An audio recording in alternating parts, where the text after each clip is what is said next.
All right, ladies and gentlemen, one more chapter to go, chapter 16. In chapter 16, we're talking about crimes against the state. So let's get to it.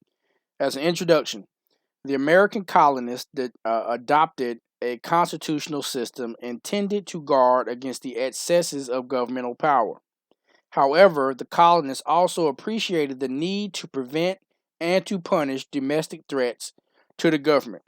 That was a great historical introduction. Just to kind of go further or take it a little bit further. Um, the Revolutionary War, you have to think. I guess what I would call pre-America America before it was actually a country, when it was still. Well, I can't say it was occupied because it wasn't a country yet, but when it was under the reign of Britain, you have to think the Revolutionary War started from people who literally were started off as what they call loyalists. That means they were loyal to Britain and the crown. And there were certain people that got mad and said, "Hey, we need to break apart and have our own country." In doing that, they essentially entered into a war against the greatest military power of that time. It was essentially like fighting Mike Tyson. And it was a huge upset. So they beat Britain, and that were literally they had some help from the French, but so they were literally going against the country that kind of had a ownership right, what they claim is ownership rights to the colonies. So in winning that war, there was a sense, even when they developed the country, developed governance, and developed a constitution. There was always this fear that kind of looking in the rearview mirror over their shoulder, because you have to think there were people at the time of the revolution, at the time the revolution began, and when it ended, that were born here in America on this soil over here, but literally were still loyalists to the colony because they grew up as almost like British residents, except they were just over here. So there was some people that didn't want to let that go. So there was automatically a fear, even in having this new government, that it could be taken away at any time. And then you've already fought a war against the Mike Tyson of the world at that point in time, and you won. But there was always a fear that there would be an unwanted and an unwanted and kind of impromptu rematch with the Mike Tyson of the world at that time. So it's like at any point in time, Britain can use people that are already here that are still loyalists to kind of infiltrate and ruin what we have, or they can come back and there could be another war. As a matter of fact, there was a war of 1812, which wasn't that long after, and that was us fighting Britain again over something, right?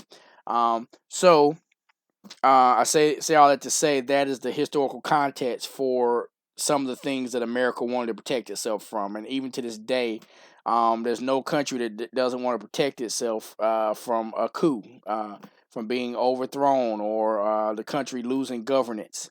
That's the number one fear of no matter what type of governance you have, whether it be democracy, republic, um, even dictatorships and communism. Those, no government wants to be overthrown. So, and that's why the one and only crime that is in the Constitution is this first crime we're about to talk about, and that is treason. The drafters of the U.S. Constitution were aware of the need to protect the new democracy against attack, and provided for the punishment of the crime of treason. Another reason why treason was so important is during the war, you actually had a great war general that was right under George Washington. He was an officer. I guess felt like he didn't get his just desserts and didn't get any love, so he changed from being an American soldier to being a British soldier during the middle of the war. Benedict Arnold. He literally said, "I'm gonna fight for the crown because they're gonna make me somebody. So I can go over there, and in return for giving them trade, the secrets of what America's doing, how we're moving, um, they'll make me an officer, a high ranking officer. I'll get to be in power." So that was essentially a power move. He was kind of a soldier without a team to fight for, which is dangerous. That means he's essentially fighting for power and not necessarily fighting for an ideal. He just whoever will make me an officer, a high-ranking officer, and push me to the top. That's who I'm fighting for, and that's what he did. So there was already, and everyone in America knew about Benedict Arnold. That was, so treason was in the mind of the Constitution drafters. They were there and they remembered what happened. So that was one thing America was fearful of. That's why it was in the Constitution. Treason. What is treason, though? Treason is levying war against the United States or providing aid and comfort to an enemy. That means providing secrets and harboring an enemy. That is treason. Sedition. Sedition is conspiring to overthrow or destroy the government of the United States, committing other violent acts against the United States, or calling for the immediate resort to armed force against the United States. Now, treason and sedition don't sound too different. A sedition is essentially you want to overthrow the government. It doesn't necessarily mean you want to fight for an enemy or give an enemy of the government secrets during wartime, but you definitely want to try to overthrow the government. That is more, and even if you're not necessarily doing it physically, you're kind of verbally, what's the word? Verbally soliciting, like, we should overthrow the government, and you're putting it out there, and you want people to join you and do it.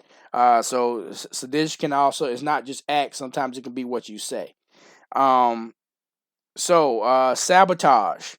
Sabotage is the intentional injury, destruction, or contamination of war material with the intent to impede or the knowledge that the acts may impede the carrying out or preparation for war or national defense by United States or an allied nation.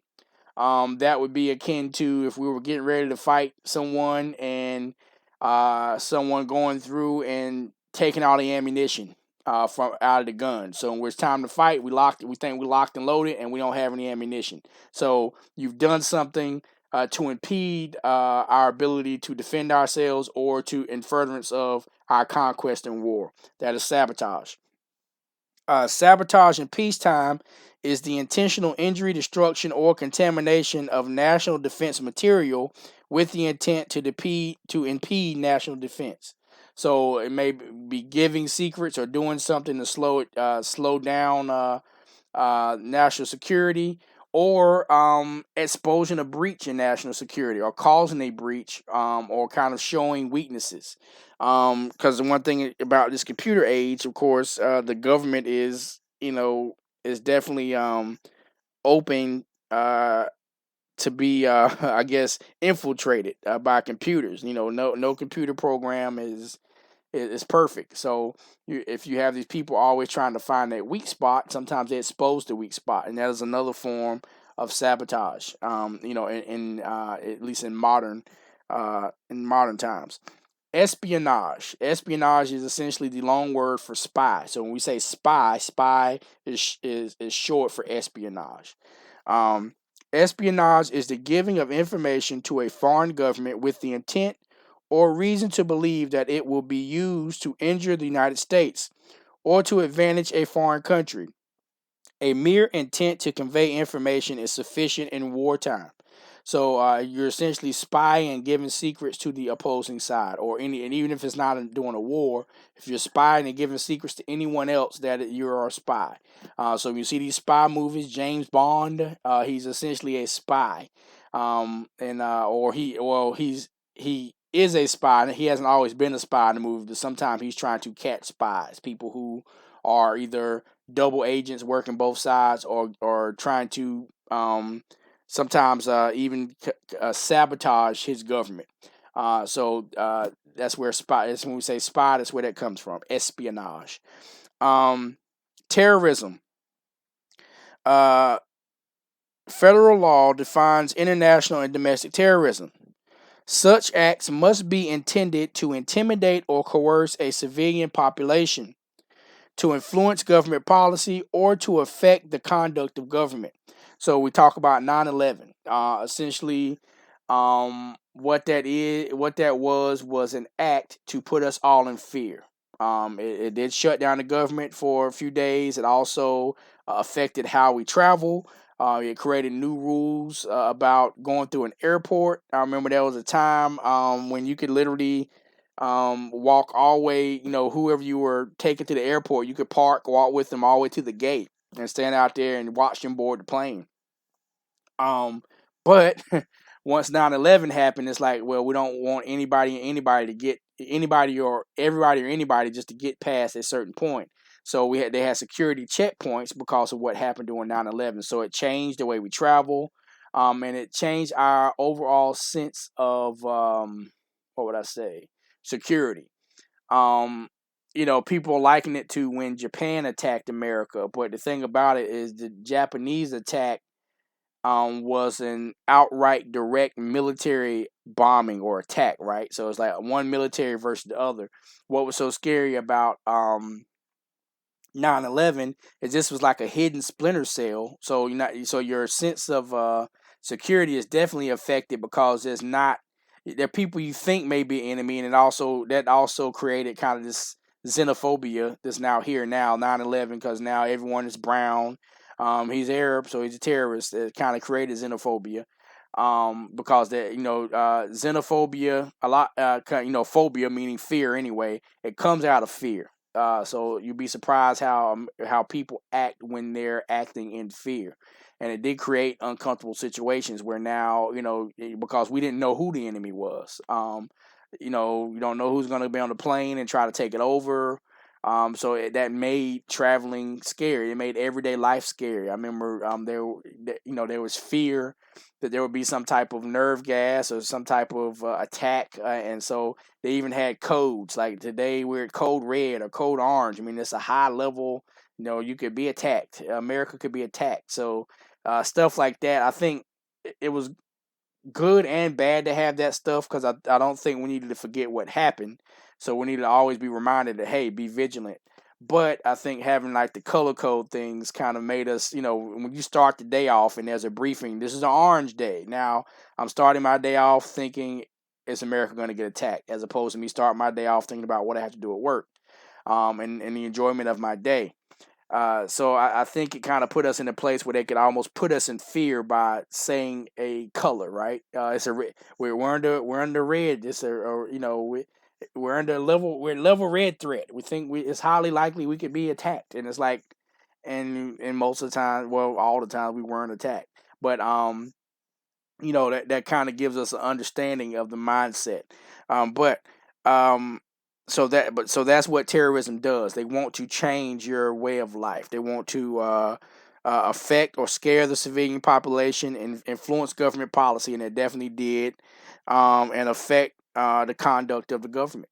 It literally there's before 9/11 and then there's after 9/11. Um, Various criminal acts committed abroad, meaning not even in the United States, against a national of the United States are punished under federal law. So there could be a bombing in France, and an American person get killed.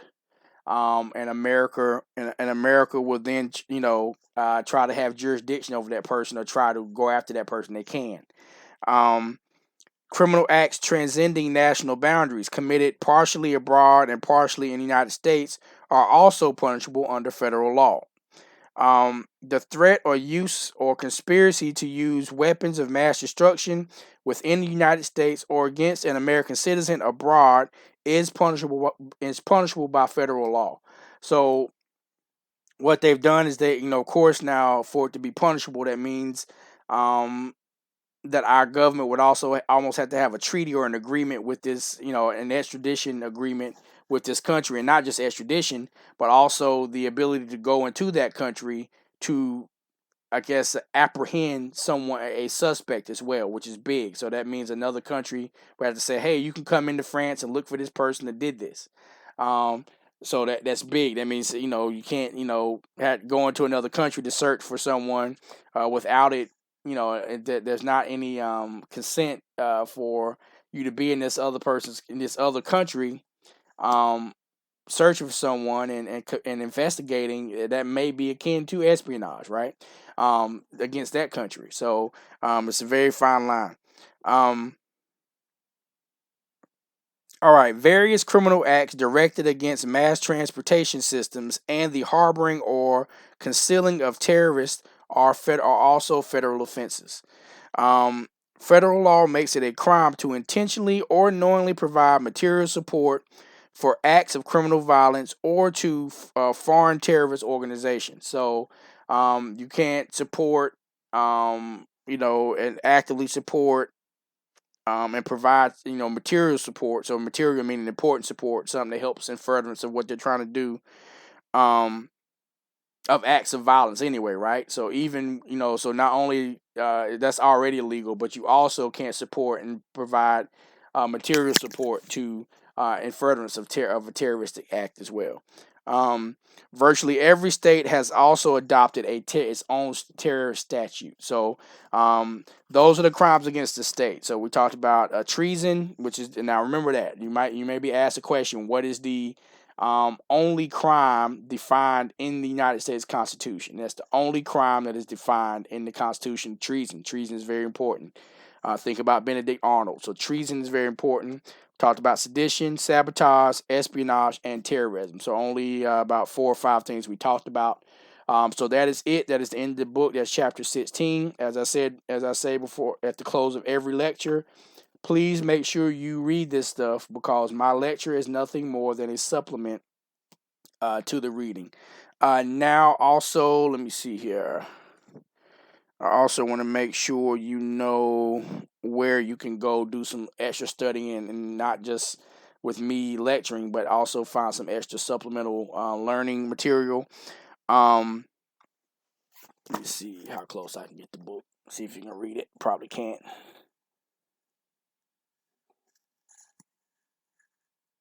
See that? www.sagepub.com/Lippman CCL 2E. That means second edition.